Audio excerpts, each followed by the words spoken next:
కమ్మటి భోజనం దొరుకుతుంది ధర్మాన్ని పాటించకపోతే.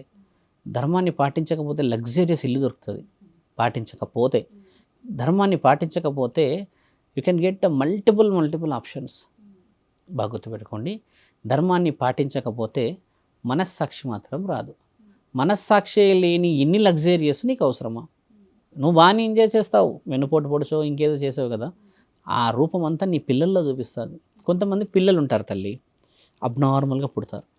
పుట్టినప్పుడు చూసినప్పుడు ఏమనిపిస్తుంది అంటే ఏం పాపం చేశారో రా మీ తల్లిదండ్రులు అని కొంతమంది అంటారు. కొంతమంది ఏమంటారు అట్లా పుడితే అదృష్టవంతుడు అంటారు. అట్లా పుట్టినప్పుడు అదృష్టం ఎట్లయితుంది? ఆ బిడ్డని మలపలేక, కూర్చోబెట్టలేక, పాలియలేక, పాలించలేక, ఆ వదిలిపెట్టి ఎక్కడికన్నా పోలేక ఎన్నో నరకం చూస్తుంది కదా. ఆ తల్లికి తెలుసు ఆ బాధలన్నీ, కానీ అవి ఎప్పుడు బరువులాగా ఫీల్ కారు వాళ్ళు.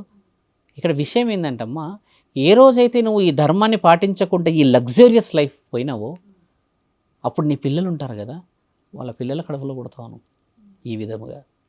మన దగ్గర ఏం రాసింది తెలుసా అమ్మ?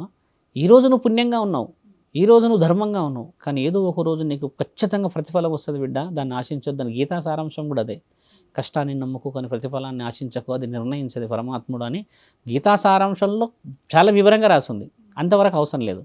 ఇప్పుడు అలానే పుడతారని గ్యారంటీ ఏముంది స్వామి అని మన మహానీయులు అడిగిన ప్రశ్న జవాబులు ఏంటంటే, అలా పుడితేనే కదా నేను ఎందుకు పుట్టాను, నేను చేసిన తప్పేంది, నా యొక్క వివరణ ఏందని తెలిసేదే నీ జ్ఞానం. కళ్ళు లేకుండా కొంతమంది పుడతారు, కొంతమంది మాట రాదు, కొంతమంది చేతులు కాళ్ళకి ఇబ్బంది అయి పుడతారు కదమ్మా.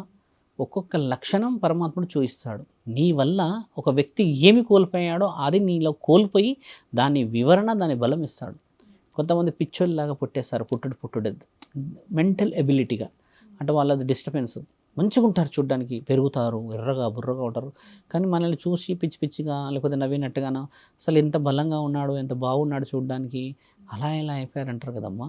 ఈయన తెలివితో ఎంతమందిని పిచ్చోళ్ళని చేసి ఉండొచ్చు నువ్వు ఆలోచించు.